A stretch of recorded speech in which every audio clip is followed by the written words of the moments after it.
Hi everyone, good morning. मैं पंकज मौर्य, आप सबका स्वागत है आपके अपने यूट्यूब चैनल में। आज हम लोग देखेंगे सिलेक्शन बैच 11, जिसमें आपको लिटरेरी टर्म्स, क्रिटिकल कमेंट्स और लिटरेचर ग्रामर के क्वेश्चन प्रोवाइड करवाए जा रहे हैं, जो कि आपके UP TGT, PGT, BPSC, TRF 4.0 के लिए बहुत ही ज़्यादा क्रूशियल होने वाला है। चलिए चलते हैं आज के सेशन की तरफ। Let's start.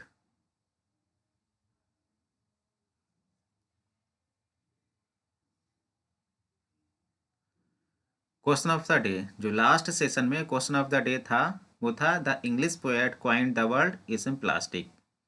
इसका करेक्ट आंसर हो जाएगा the English poet Samuel Taylor Coleridge coined the word ism plastic in his 1817 work Biographia Literaria. Samuel Taylor Coleridge ने इसम प्लास्टिक वर्ड को कॉइन किया था अपने वर्क बायोग्राफिया लिटरेरिया में 1817 में जो आया था। Question number 201, a little more than kin and less than kind is a line from. ये लाइन कहाँ से ली गई है? हैमलेट से, मैकबेथ से, ओथेलो से या किंग लियर से?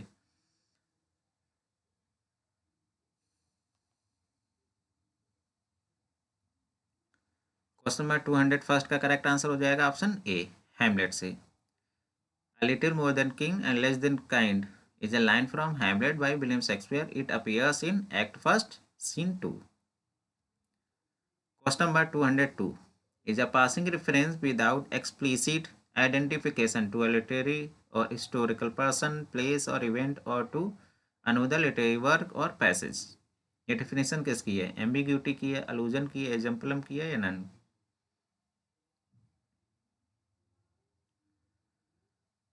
क्वेश्चन नंबर 202 का करेक्ट आंसर हो जाएगा ऑप्शन बी, अलूजन। अलूजन एक पासिंग रेफरेंस होता है विदाउट एक्सप्लिसिट आइडेंटिफिकेशन से, मतलब बिना कोई क्लियर आइडेंटिफिकेशन से ये रेफरेंस पास किया जाता है। और रेफरेंस पास किया जाता है to a literary historical persons को पास किया जाता है, या प्लेस को, या इवेंट, या कोई अनोदर लिटरेरी वर्क या पैसेज। अलूजन एक पासिंग रेफरेंस होता है, एक रेफरेंस इसमें पास किया जाता है, और जो आइडेंटिफिकेशन होता है बिना क्लियर आइडेंटिफिकेशन के ही इसमें रेफरेंस पास कर दिया जाता है। रेफरेंस पास किया जाता है, ये कोई पर्सन भी हो सकता है, पर्सन को रेफरेंस पास किया जाता है, या प्लेस को, या इवेंट को, या कोई भी अनदर लिटरेरी वर्क या पैसेज हो सकता है, उनको एक रेफरेंस पास किया जाता है। जैसे एग्जाम्पल देखते हैं इसका। The word she sat in like a burnish throne burn on the water. ये एग्जाम्पल है अलूजन का है, और ये लाइन ली गई है एंटोनियो क्लेयोपेट्रा से, एक्ट 2 और सीन 2 से। टी.एस. इलियट की पोएम है द वेस्ट लैंड, इसमें भी ये लाइन आती है। अब इस लाइन को समझते हैं। यहाँ पे जो बार शब्द यूज हुआ है, ये नाव के लिए यूज हुआ है। और जो सी है, सी यहाँ पे क्लेयोपेट्रा है। तो क्लेयोपेट्रा बैठी हुई है नाव पे, और वो नाव ऐसी लग रही है जैसे कि बर्निश थ्रोन हो, मतलब चमकता हुआ सिंहासन हो, और बर्न ऑन द वाटर, ऐसा लग रहा है कि वाटर पर जल रहा है, वाटर जल रहा हो। एक अलूजन पास किया गया था। क्लेयोपेट्रा समुद्र से जा रही होती है। क्लेयोपेट्रा सोने की नाव पर बैठी हुई थी, और सोने की नाव समुद्र से जब जा रही होती तो ऐसा लग रहा था कि जो पानी है, पानी जल रहा हो, जलता हुआ पानी लग रहा है। तो एक रेफरेंस पास किया गया है, बर्न ऑन द वाटर। तो क्लेयोपेट्रा नाव पर बैठी है, सोने की नाव पर बैठी है, और नाव ऐसी लग रही है जैसे चमकता हुआ सिंहासन हो, और लग रहा है कि पानी जल रहा हो। जब सोने की नाव समुद्र से जा रही थी तो ऐसा लग रहा था कि पानी जल रहा हो। तो एक ये एलूजन का एग्जाम्पल है, जो कि एक्ट सेकंड और सीन सेकंड में आया है। और ये स्पीच है इनोबार्बस की। इनोबार्बस ने डिस्क्राइब किया है क्वीन क्लेयोपेट्रा को। रोमियो और जूलियट में एक अलूजन का एग्जाम्पल है, जैसे कि are reference to William Shakespeare's play use to compare. Compare का यूज, एक कपल है, कपल को कंपेयर किया है स्टार क्रॉस लवर्स के रूप में। स्टार क्रॉस लवर्स होता क्या, एक टर्म है, ये कपल के लिए ही यूज़ किया जाता है। Who are deeply in love, बहुत ज़्यादा प्यार में डूबे हुए होते हैं, but are prevented from being together by faith और अदर फोर्सेस। परंतु ये प्यार में डूबे हुए तो होते हैं, लेकिन इनको रोक लिया जाता है, या तो ये भाग्य के द्वारा ही रुक जाते हैं, भाग्य ही इन्हें मिलने नहीं देता है, या तो अदर फोर्सेस के द्वारा इनको रोक लिया जाता है। तो ये दो एग्जाम्पल है अलूजन के। आई होप आपको समझ में आया होगा अलूजन क्या है। अलूजन एक पासिंग रेफरेंस है।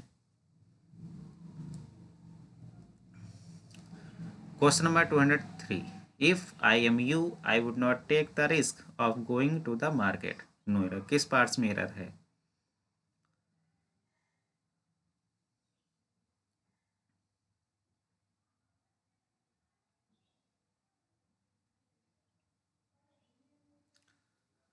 क्वेश्चन नंबर 203 का करेक्ट आंसर हो जाएगा option A, were in place of am. Am की जगह पे वर का यूज होगा, क्योंकि ये एक इमेजिनरी कंडीशनल सेंटेंस है और इमेजिनरी कंडीशनल सेंटेंस में एम का नहीं वर का यूज होता है। If I were you I would not take the risk of going to the market. Question number 204, Astrophel and Stella poem by. ये poem किसके द्वारा लिखी गई है? Option A Edmund Spenser, option B Philip Sidney, option C Matthew Arnold या option D none.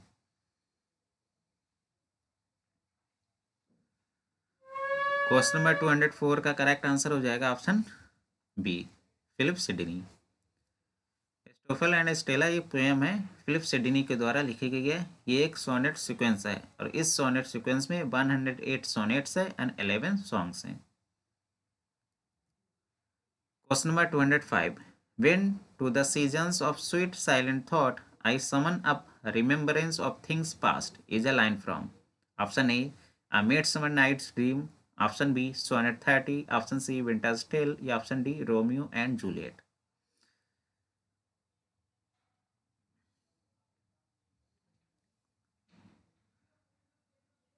Question number 205 का correct answer हो जाएगा ऑप्शन बी, सोनेट 30। ये लाइन सोनेट 30 से ली गई है और ये लाइन है about the speaker's thoughts and feelings. जो स्पीकर्स के थॉट्स और फीलिंग्स के बारे में बताया गया इस लाइन में। When to the season of sweet silent thought I summon up remembrance of things past.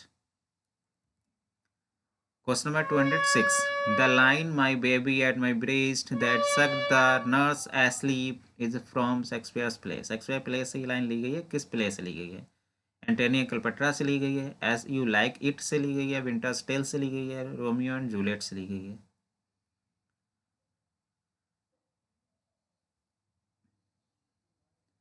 Question number 206 का करेक्ट आंसर हो जाएगा option A, Antonio Cleopatra. My baby at my breast that suck the nurse asleep, ये line Antonio Cleopatra से ली गई है, act 5 scene 2 से। Spoken by the character Cleopatra. Cleopatra के द्वारा ये लाइन कही गई है। क्वेश्चन नंबर 207, ये कोटेशन है, कोटेशन किसके द्वारा कही है? When I read Shakespeare, I am struck with wonder that such trivial people should muse and thunder in such lovely language. Option A, D.H. Lawrence. Option B, Ralph Waldo Emerson. Option C, T.S. Eliot. Option D, Oscar Wilde।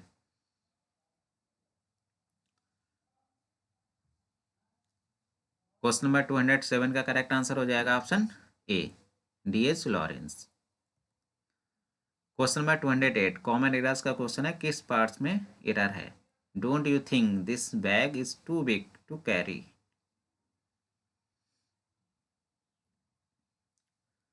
Question number 8 का correct answer हो जाएगा option C, carry in place of carried, क्योंकि to के साथ हमेशा verb की first form का use होता है जो इन्फिनेटिव होती है। टू प्लस वर्ब की फर्स्ट फॉर्म का यूज होता है, ना कि ईडी थर्ड फॉर्म का या सेकंड फॉर्म का। तो don't you think this bag is too big to carry. Question number 209, she shall be sportive as the fawn that wild with glee across the lawn. ये line कहाँ से ली गई है, किस पोएम से ये लाइन ली गई है? Option A, she dwelt among the untrodden ways, I travelled among unknown men, 3 years she grew in sun and sober, a slumber did my spirit seal। Question number 209 का करेक्ट आंसर हो जाएगा option C, 3 years she grew in sun and sober से ये line ली गई है। She shall be sportive as the fawn that wailed with glee across the lawn is line from 3 years she grew in sun and sober। Question number 210, thrice welcome darling of spring even they thou art to me is line from, ये line किस poem से ली गई?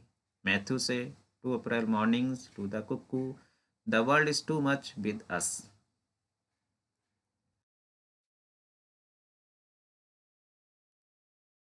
Thrice welcome, thrice welcome 3 बार welcome किया गया है Kuku word का, 210 का करेक्ट आंसर हो जाएगा option C, to the Kukku.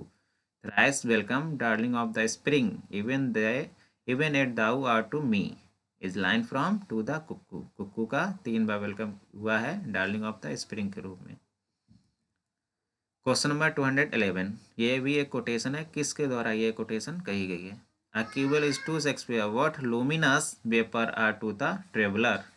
Samuel Johnson, D.H. Lawrence, Ralph Waldo Emerson, T.S. Eliot।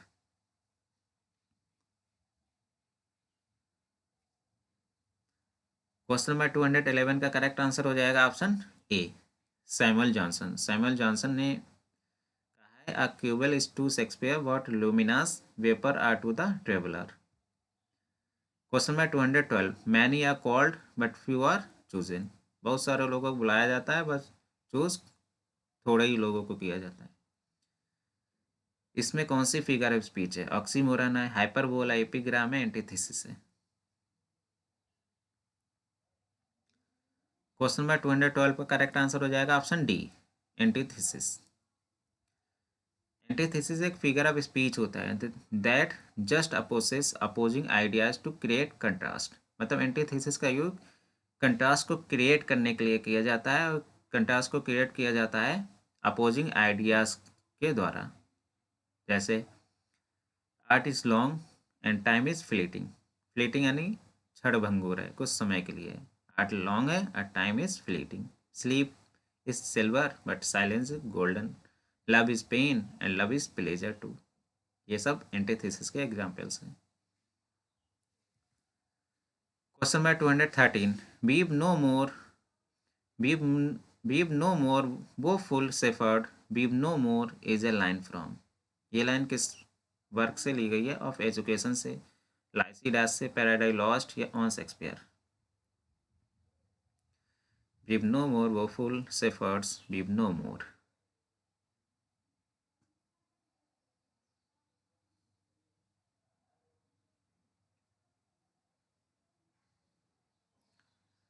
Question number 213 का करेक्ट आंसर हो जाएगा ऑप्शन बी, लाइसिडास। लाइसिडास से ये लाइन ली गई है, वीव नो मोर वो फुल सेफर्ड्स, वीव नो मोर। क्वेश्चन नंबर 214 कॉमन एरर्स का क्वेश्चन है, किस पार्ट्स में एरर है? He said he had been playing tennis since he was 8. No errors.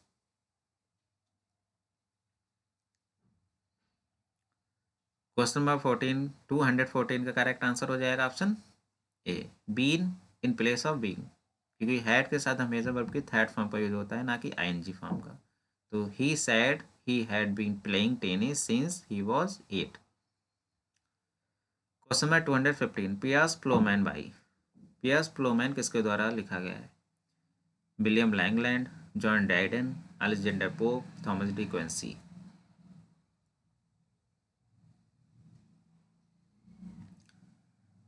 Question number 215 का करेक्ट आंसर हो जाएगा option A, William Langland. Piers Plowman by William Langland. जो Piers Plowman है ये एक middle English allegorical narrative poem है, जो कि विलियम लैंगलैंड के द्वारा लिखा गया है। Question number 216 is a type of fiction that creates an atmosphere of mystery and terror. एक फिक्शन का टाइप है जो क्रिएट करता है atmosphere of mystery and terror. Mystery and terror का एटमॉस्फेयर क्रिएट करता है। एक गोथिक नॉवेल की बात हो रही है, पिकारेस्क नॉवेल की, या एपिस्टोलरी नॉवेल की, या हिस्टोरिकल नॉवेल की? किस नॉवेल की बात हो रही है?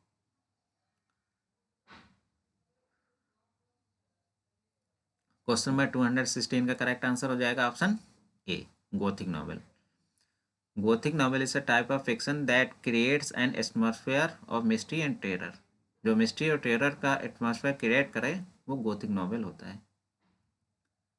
एग्जाम्पल देखिए, Horace Walpole is credited with inventing the Gothic novel with his 1764 work The Castle of Otranto। जो गोथिक नॉवेल को इन्वेंट करने का क्रेडिट जाता है वो होरेस वॉलपोल को जाता है, जो कि उन्होंने 1764 में वर्क आया था the Castle of ओटरेंटो।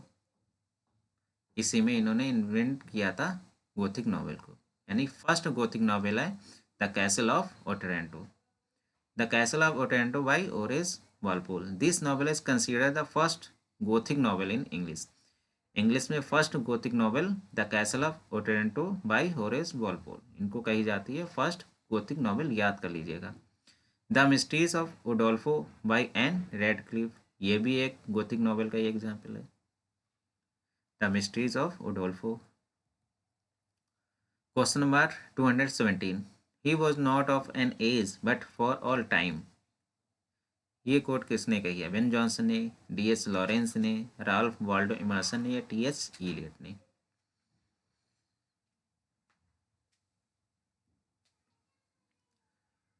Question number 217 का करेक्ट आंसर हो जाएगा option A, Ben Jonson. Ben Jonson ने कहा है शेक्सपियर के लिए, he was not of an age but for all time.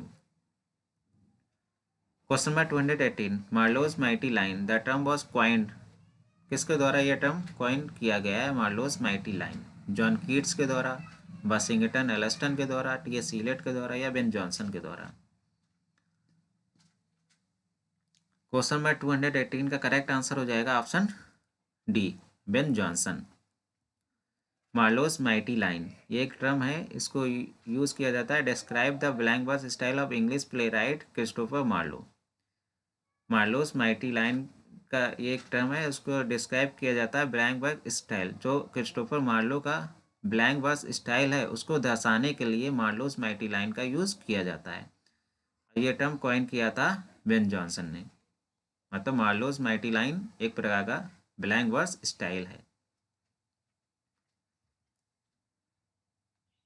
Question number 219, a man can not be too careful in the choice of his enemies, figure of speech बतानी कौन सी है? Oxymoron है, hyperbole है, epigram है, antithesis है?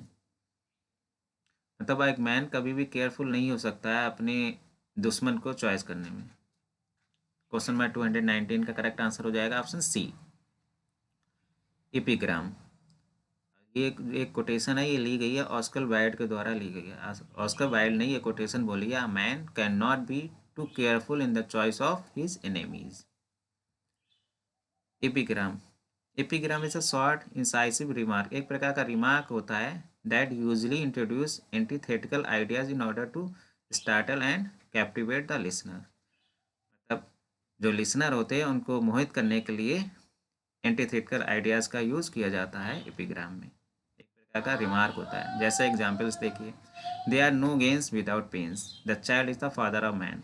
The child is the father of man में paradox भी है, क्योंकि एक हमने एक पेपर देखा था, जीआईसी का पेपर मैंने देखा था, लास्ट टाइम हुआ था, उसमें the child is the father of man में पैराडॉक्स बताया था, उसका जो करेक्ट आंसर था वो पैराडॉक्स था। तो child is the father of man में पैराडॉक्स भी एपिग्राम भी है, दोनों एक साथ ऑप्शन नहीं दे सकते हैं। एपिग्राम भी है इसमें, the child is the father of man में, और पैराडॉक्स भी है। अगर एग्जाम में क्वेश्चन आएगा तो दोनों ऑप्शन एक साथ नहीं देंगे।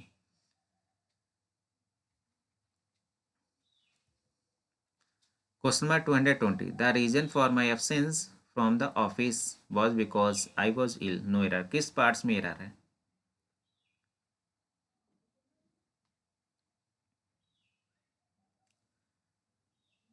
क्वेश्चन नंबर 220 का करेक्ट आंसर हो जाएगा option C, that in place of because.